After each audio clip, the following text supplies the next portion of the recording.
Hi, welcome to my channel. My name is Iman. If you're landing on this video, that means that you are like me looking for information about the Expo, the Universal or World Expo of 2025 that's happening in Osaka.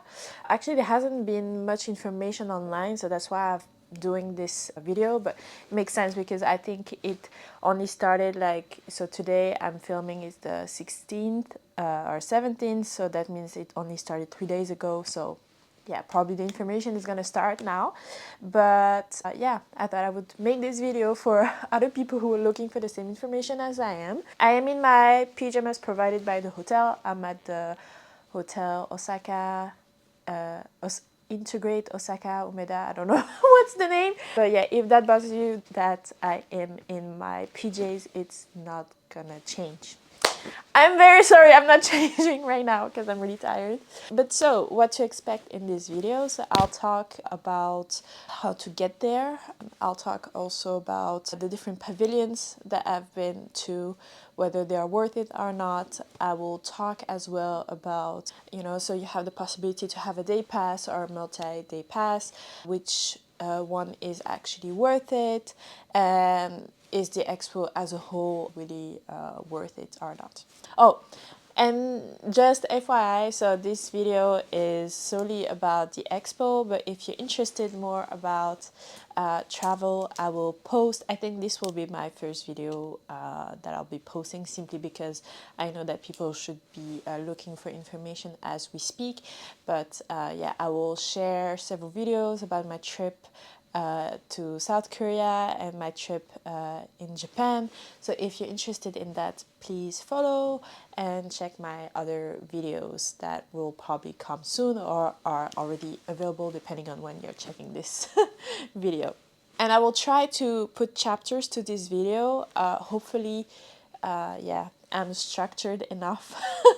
But yeah, stick along and yeah, skip to the different chapters that are most interested to you if needed. So first, how to get there. So you actually have multiple ways to get to the expo. I personally find their website to be poorly made.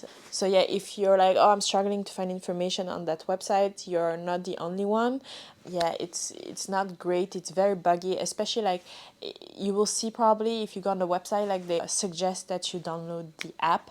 The app is as buggy as the actually it's even more buggy than the website, so I don't know, like I don't think they did it properly in my opinion.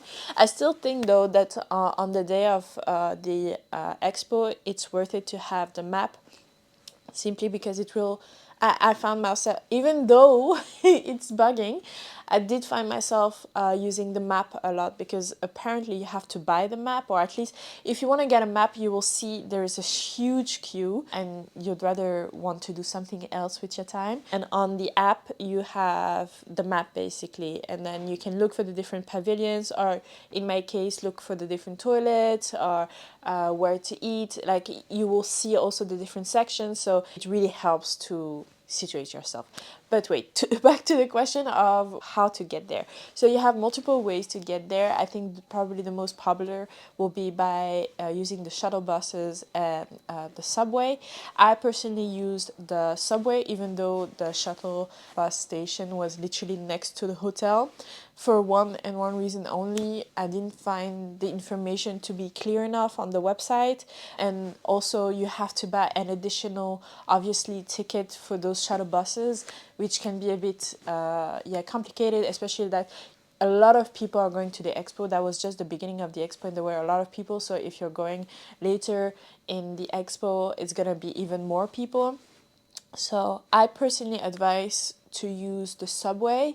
I mean, it's Japan, so they're super organized. Even when we were coming back, at the end of the day, and there was a huge, crowd of people, the line was still moving very smoothly. Nobody really stopped along the way.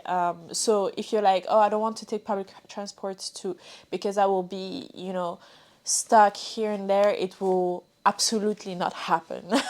So I really advise you to take the subway, especially that when you walk out of the station, the expo is right there. You don't have to walk really. It's very simple. You have plenty of people showing you like where to go, so it will not be confusing. You will not have to walk 20 minutes. Literally, I think that station was specifically made for the expo, so use the subway. But if you do not want to take public transport, you can use the shuttle buses. There are several stations in the city. I haven't taken it myself, so I don't know. I think you have to buy the ticket on the spot. It's easier because online is very confusing. I saw that you can do different ways to transport, like taxi and things like that, but given the distance, I don't think it's really worth it. Especially, it's so well connected with the buses and the subways. Like, why would you take a taxi? That doesn't sound very, yeah. So basically you will see you have two different gates to enter the expo. For the subway, you enter via the east gate, but yeah, depending, you have to take also into consideration that depending on the transportation that you will use, you will enter via a different gate. It's important to know because if you want flexibility to choose between, for instance, two different types of transportation, you absolutely need to check which gate is open for that type of transportation. It's really, yeah, it's basically really important because on the website, when you buy a ticket, if you buy a ticket like in advance, they ask you which gate you would like to enter by. So yeah, first check how you want to, basically where is your hotel, how you want to get to the expo, and then based on that choose your gate, and then you will have your ticket. However, it's because me, I didn't know if I could be able to buy the ticket on the spot, but there is a possibility to buy the ticket on your arrival. So yeah, if you don't want to commit to a certain day, even though, I mean, you can buy it online, and I think you can change your date up to 3 times. So if it's good, I personally think that it's fine if you just buy it online and then select the day and where you will enter. Yeah, I think if you have 3 chances, like 3 opportunities to change your date and where you enter from, I think that's perfect. It's more than enough. But if you really want to be, for instance, you're a solo traveler, you're living by the day and you don't know where you'll be tomorrow, you can just show up and buy your ticket on the spot. I just don't know if there is any price difference. Also, when you buy a ticket online, they will ask you obviously where you would like to enter the expo, but they will also ask you as from what time you can enter. Personally, I really panicked because I picked 10 a.m., but I kind of was super tired in the morning, so I happened to run very late, and then I only got to the expo at like 10:50, and I was a bit scared that you could only enter, you know, within 1 hour or within the first half an hour. But actually, when you choose the hour, you can, it's just that you can enter as from that point. Like for instance, for me, people from who bought their ticket to arrive at 9 a.m. was still arriving. So there's no real limitation as to until when you can enter the expo, but just you cannot enter before that. Or actually, because when I arrived, there were already people for the 11 a.m. Tickets. Obviously, I arrived very close to 11 a.m., so it makes sense. But still, I think if you arrive a bit earlier, you can still enter the expo, so no worries there. But just FYI, don't panic if you're not arriving, for instance, at 10 a.m. on the dot. You can still enter without any issue. So when it comes to the expo itself, so if you bought it online, you must have seen that you can do different bookings. Personally, the website was so poorly made that to make any, let's say, reservation for me, it really wasn't clear. So I didn't manage to do it online. And then when I arrived, you will see a lot of pavilions saying like, oh, only bookings allowed, or bookings here, and then the line without bookings is absolutely insane. It's right there. So I kind of panicked when I arrived because I was like, wait, did I just buy my ticket and then I'm not it's not possible for me to get into any pavilions because I haven't made any bookings. So I really panicked upon arrival, especially that when I asked someone who was on site, you know, to provide information, he also told me that it will be difficult to get to the different pavilions without bookings. But let me reassure you, you can 100% do most of the pavilions without bookings. In fact, how many pavilions did I do? 1, 2, 3, 4, 5, 6, 7, 8, 9, 10. I did 12 pavilions in one day.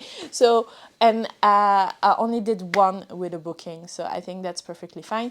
But if you would like to make a booking, so actually, the ones that you really must book are any special pavilions. So for instance, if you have certain private pavilions, when I say private, is basically not owned by any country. So I'm thinking Panasonic, Mitsubishi pavilion. These are the kinds of pavilions that you must ideally book because the bookings go quite fast. You also have special pavilions, like kind of futuristic, for instance, pavilions. These also mostly work with bookings. Now, if you haven't made any bookings like myself, you can still make bookings upon your arrival. So when you enter, there will be a specific pavilion. Actually, you have to really go in the expo. It's not like right at the entrance. You really have to go inside the expo, and you will see there is one pavilion specifically made for reservations.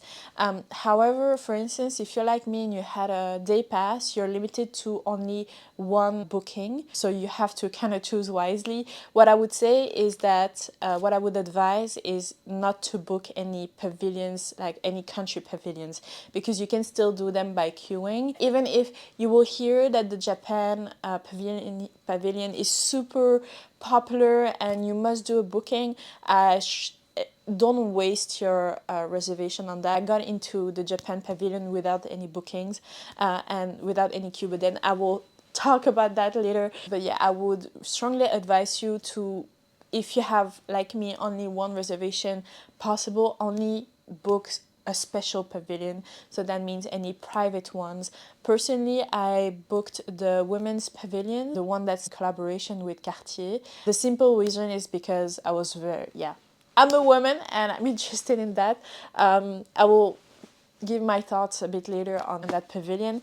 But so yeah, I personally booked this one, and actually I'm very happy that I did because yeah, as I said, most of the private ones were mostly only doing reservations, or the queue was very insane. So to sum it up, you can make bookings on site, so if you haven't, like me, don't panic, you will be fine.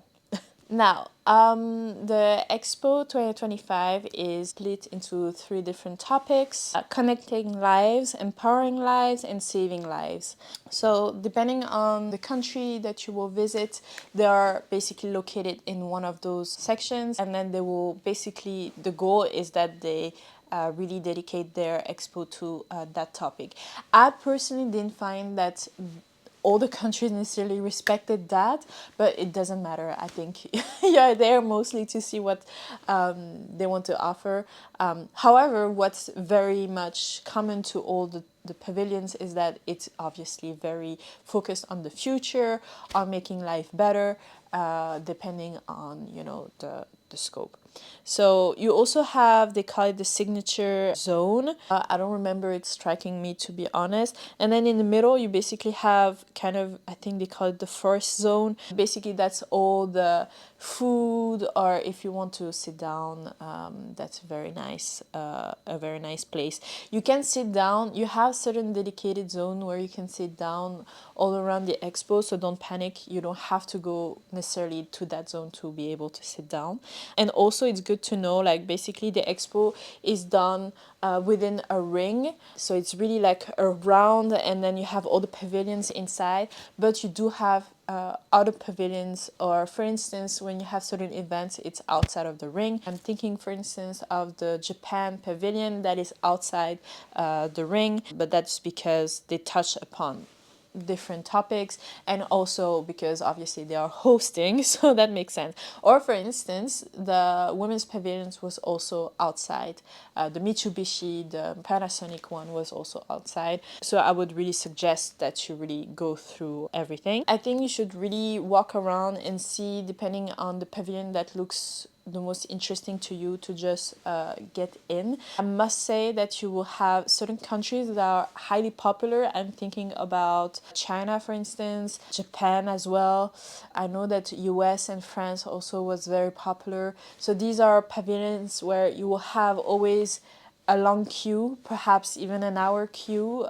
My biggest advice for you is, if you want to do those but you don't want to queue, just plan to spend the entire day at the expo. It's very easy to do so. You just, you have plenty of spaces to eat, drink something, and also given the amount of pavilions, especially if you took a day pass, I think, the day goes by so fast. But why am I saying keep the countries with the biggest queue at the end is because basically after 5 p.m. you will notice that most of the visitors will leave, although the pavilions are mostly open until, let's say, 9:30 or 10 p.m. Actually, at 10 p.m. that's the time I left, and I think that's the moment that they all close. So let's say the last entry could be like 9:30, for instance. And the reason why is, so you really have most of the visitors that will leave around after 5 p.m. But that means that the pavilions are gonna be very easy to get into. For instance, I personally did Japan at 9:30. There was no queue, although everyone was like, it's impossible to get into the Japan pavilion, is way too popular. It is 100% feasible. I haven't done France, but for instance, also around 9, I saw like there was absolutely no queue and people were just walking up. So yeah, if you want to do a very popular pavilions, my advice is to keep it for the end, or at least, after 5 p.m. because you will really see like the queues are drastically different. Also, when booking, on what day you should go to the expo, you have a lot of Japanese people going to the expo, obviously, because it's hosted by Japan. That makes sense. But that also means that I would expect the expo to be extremely busy during the weekend. So I would really advise you to go during the week to avoid, having too many crowds, to have all the locals that are on their weekend break and have also the tourists. That would probably be a lot. And I went on a Friday and there was already a lot of people. So yeah, choose your day wisely, I would say. All right, so now let's get into which pavilions I've been to and whether they were worth it or not. Just to give you a quick rundown on which one I've done. So I've done the UAE, I've done Kuwait, I've done Qatar, Oman, Luxembourg, the women's pavilions in collaboration with Cartier. I've done Belgium, China, Singapore, Australia, Saudi Arabia, and Japan. 100% Luxembourg was not worth it. There's no point in queuing for that one. It wasn't interesting. I just went there because I'm Belgian, so because it's the country next door, I was like, oh, maybe that could be interesting. It was very underwhelming, so I wouldn't queue for this one. Another one that I was disappointed in was Australia, because based on the description I had online before, I was like, oh my god, it's gonna be amazing. That was the smallest pavilion I've been to. Literally, you walk in and you walk out, which was very weird considering that you can do bookings for that pavilion. I wonder if they closed certain section because it was extremely, extremely small. So I think that pavilion might have been overhyped. So if you're considering to book this one or to queue for this one, I would advise not to. I personally did it at the end of the day because I really wanted to get into that pavilion, and I'm very happy that I kept it for the end and didn't queue for this because it was very underwhelming. Other countries that I wouldn't say that they were, oh my god, amazing, but they were not, I want to say, underwhelming either, were, I would say, UAE. UAE, you mostly walk around. It's a really beautiful pavilion, but it's less immersive, I would say, compared to other countries. So yeah, I think it's nice to get into it, but again, if you have to queue for it, I don't think that's necessarily worth it. Go there when it's pretty easy to get in. So for instance, personally, what I did is whenever I would see a pavilion having a performance, you just know that at that moment everyone is looking at it, but then you will then notice that the queue is incredibly short and that's the moment to just go for it. So that's what I did for UAE because they had performance quite often in front of the pavilion. Another country that I thought was nice but not wow was Singapore.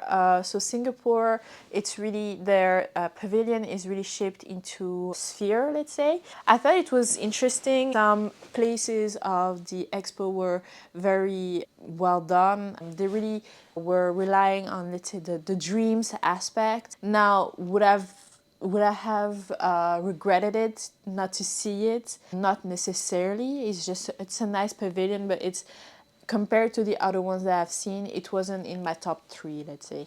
Another one that was very popular, I liked it, but again, it's not in my top three, was China. So you will see the Chinese pavilion is absolutely huge, but so is the queue. Therefore, so for this one, you can, depending on when you go, you can expect a queue of half an hour to an hour. I think there was once, I think it was around lunchtime, the queue was so long. I cannot believe people actually queued for that long. So I'm very happy I haven't queued at that time. I went there more towards, let's say, at 4 p.m. Yes, I queued, but I think I queued for 20 minutes, so that was okay. But so yeah, it's a pretty big one. I think that's mostly, it was really interesting because they really showcased their technology as well as their history. Personally, I've lived in China for 6 months, so the whole history part I kind of knew already, or at least I was familiar with. I think that's why it wasn't really like groundbreaking to me. I think personally the part that I really liked was the technology part. Basically, you had robots. They also showed you certain extraction from the moon. So I think that was a very interesting one. So it's not in my top three, but I would still recommend to go see it, really, for the technology part. That was very, very interesting. Another one that I've done was Qatar. So Qatar was also really well done. I really liked it. Now, did it really leave a mark on me? Like, not necessarily, because actually I'm ending with the top 3 or 4 pavilions at the end, and basically is the one that really marked me, that I still remember right now, and it's the next day. I have a terrible memory, but I usually remember, the things that that are the most interesting to me. Selective memory, let's call it. But so yeah, Qatar was really good. But yeah, I think all Arab countries, if you can get into those pavilions, you actually should do them, simply because it's really interesting how they are explaining how their history is entangled with their vision of the future. Oman was also very good, especially I think if you are with children, I would highly recommend to do this pavilion, simply because, for instance, there is basically a part of sand, and you can actually look for things. They say that you can look for some things within the sand. So, for instance, if you have kids, I think that must be a very sensory experience. They also have the different highlights that they have with Japan, which I think also is very interesting. Now, another pavilion that I found very interesting was Saudi Arabia. So Saudi Arabia is also a pretty big pavilion. Yeah, when I was passing in front of it, there was always a crazy queue. I personally went at night again. Honestly, I really recommend you to stay really towards the end, because I want to say during the day, I did as many pavilions as I did in the evening, simply because you don't have to queue, which is very, very nice. But so Saudi Arabia, it's so basically enter in each room. I think that was so interesting, especially, I don't know if you've seen online, but they're basically developing certain cities and resorts, and It's funny because technically these are questionable in terms of sustainability, but here how they explained it to us, like future, I want to say future linked or focused, I think that was very interesting. But you know, aside from that, Saudi Arabia was really well done, and I think also it was very interesting. They had I think my favorite part about the Saudi Arabia exhibition was actually the first part I got into, where there was an artist that was highlighted because he was basically using the sand from Saudi Arabia, because he was basically explaining that the sand in Saudi Arabia cannot be used, for instance, for constructions. As you might know, we use sand, but the one in Saudi Arabia cannot be used for that for certain reasons. And so basically he was using it to make art, which I find super interesting, especially that as he was explaining, he was not from Saudi Arabian descent, but the fact that he was still highlighted within the Saudi Arabia pavilion, I think that was very nice, and that really shows, you know, the direction that Saudi Arabia wants to take. So I think I would really recommend to do it for that section, and also for the last section where basically they explain their project towards the future, which is very futuristic. You will see, it's very interesting. I really wonder if it will actually look that way once it's done, but let's see. And I think they are hosting in one of the resorts or, you know, cities that they are building winter sports. So technically this city has to be finished for that. So I think that's going to be very interesting in how they will manage to pull out this challenge, especially that, I mean, obviously, you know, that in Saudi Arabia is rather warm, but they do expect to give that mountain and winter experience. So let's see how they actually put it out. Now we're gonna move on to my 4 favorite pavilions. So I think number 1 was Kuwait. The first pavilions I got into, and surprisingly the queue was always very short for that pavilion. When you enter, it's a very immersive exhibition. I think Kuwait was really showing, you know, their culture. I have to say that was the most immersive pavilion that I've been to, so I highly recommend to do Kuwait, even if you think, oh, but like it's small and like there isn't a lot of people queuing for it. Honestly, go for it. It was really worth it. Also, the people managing the pavilion were so nice, so I really recommend, really, for that immersive, I want to say, experience. Also, you cannot enter like too many people at the same time, and because you go by room, it even adds up to that I want to say personalized immersive, you know, experience. The second favorite pavilion, as much as I hate to say it, is actually Belgium. Why do I say that? Is because I'm the biggest hater of my country. So actually, I went to Belgium, to the Belgian pavilion, because the queue was very small and I was just curious. But I went there with the worst attitude. Like, I was just like, I'm so ready to bitch about this pavilion. And then I entered this pavilion, and to my disappointment, they actually delivered with their pavilion, as much as I hate to say it. So why do I like so much the Belgian pavilion? Is because it was really oriented towards saving lives. So in case you don't know, the pharmaceutical industry is rather developed in Belgium. We have a rather good healthcare system at the moment. And so I think they really managed to highlight that, and to highlight, you know, how Belgium is actually investing in the future in terms of health. That was really well done. So basically, they were explaining the different projects that they had in very simple words, but very visual. So I think in terms of the immersive, I want to say the immersive experience, that was really good. So simply because of the technology that they were talking about, you know, when it comes to prosthetics, to vaccines, but also how they managed to translate that in such a visual and actually experience. So as a whole, I would say actually the Belgium pavilion is a must do if you can do it. I don't think that the queue will be insane for this country, so it's actually which is low-key a shame, as much as I hate to say it, because it was actually an amazing experience. The third pavilion that I want to recommend to you is the women's pavilion with in collaboration with Cartier.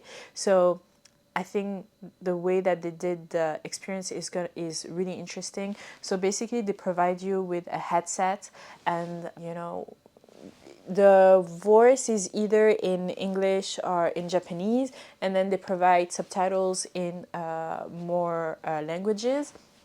And so it was really, I loved the way that they highlighted certain stories of certain women. And also there's, for instance, a section where to listen to a woman's story, you have to basically put your hand forwards, and then you had access to their story. I think that was a very beautiful and almost emotional way of providing an exhibition. I think that was amazing. And also at some point you have a break in a certain room, which is so well done. You basically have light coming down on a different on a black, you know, platform with different rocks, and it's kind of like a moment to, I want to say, meditate and think about the different stories and voices of women that are worth listening to. And at the end, you have the possibility to scan a QR code to know more about the different women that were highlighted during the exhibition. And just for that, I think that was a really beautiful experience. Now, the last pavilion I will talk about is Japan.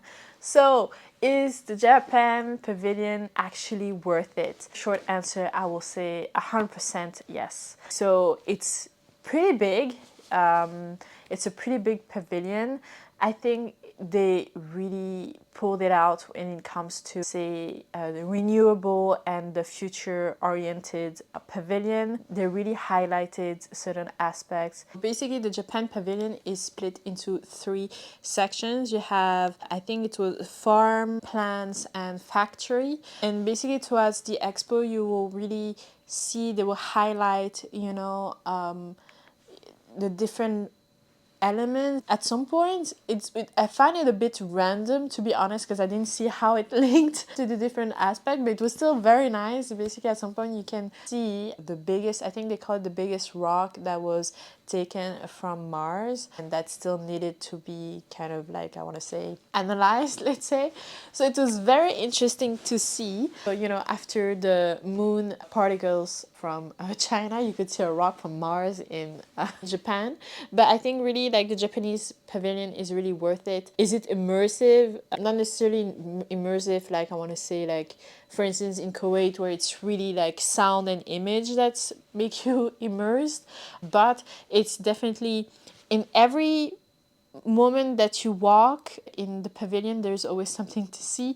Maybe a light show, maybe a rock from Mars, maybe you know, how like the different machines that are being used, maybe, you know, how they will explain how water and basically energy is used and renewed, maybe about how seaweed is more basically sustainable than most, I want to say, products or plants. And yeah, it was a very interesting pavilion. So I would recommend you to do it again in the evening, simply because the queue is much shorter. Or if you absolutely want to do it, I think that's the only pavilion worth booking, because obviously it's going to be the most popular pavilion of all the pavilions, like of all the country pavilions. So if you absolutely want to take that box, I think you should book it as well.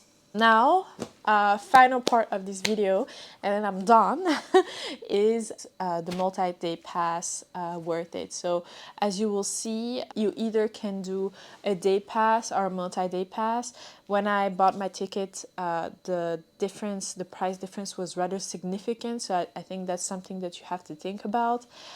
I personally think that a day pass is sufficient if you're like me, I was planning to travel to Japan and went to the exhibition because it was happening at that time. I didn't come for the exhibition. As I said, I managed to do 12 pavilions and I only got to the expo at 11. Yes, I left at 10 p.m. at closing time.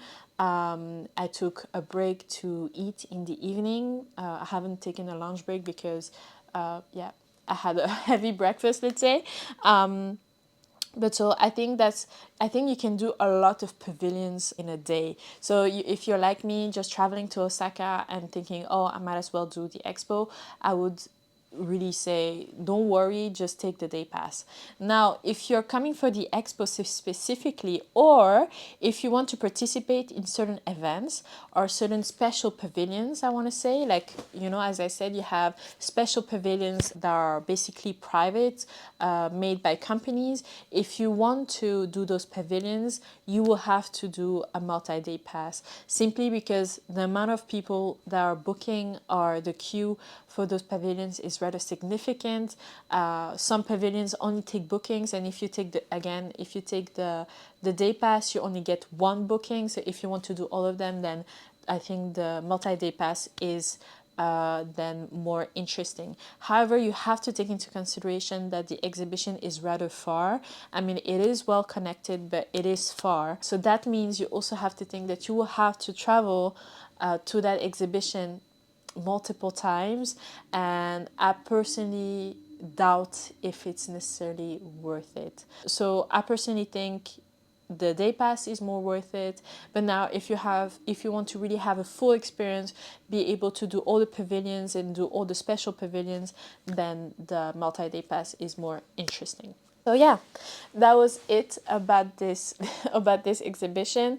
If you have any questions about my experience, and if your visit to the expo is soon and you have a certain critical question and you cannot find the answer on the website, please do not hesitate to comment. I can try to help if I have the answer myself. Also, if you like this video, please don't hesitate to to push the like button. Please don't hesitate also to follow me. As I said, I will post more about my trip to South Korea and Japan. So if you're interested in that as well, or doing the same, please follow and go watch the other videos. And yeah, on that note, I say thanks for watching until now, actually. Yeah, actually, thank you so much for staying this long. I think I spoke a lot. I'm sorry if I didn't go too much into details for the 12 pavilions. I know that that may be short, but I figured if I go too much in details for each pavilion, this video is going to be going on forever. So if you're going to the expo soon or are considering going, I hope that you enjoy it. I surely did. I think Japan did a great work, especially I haven't mentioned, but basically the ring, it's a beautiful way to see also the expo and to have a sea view. Please be aware that at least when I went, when you go up, there is a huge amount of mosquitoes. So I would say don't either go up there covered, or please do like me. I stayed a little bit, took a couple of pictures, and then went down, because the amount, really, like the amount of mosquitoes that are there, it's actually insane. I was really surprised. They put a lot of plants, and I don't know if it's for that reason that you have a lot of you had a lot of mosquitoes, but yeah, I think that unfortunately took away a bit from the experience, but it was beautifully designed. I think all the countries really pulled off the design cards. So yeah, I hope you enjoyed the expo as much as I did, and hopefully I'll see you in my next video. All right, bye.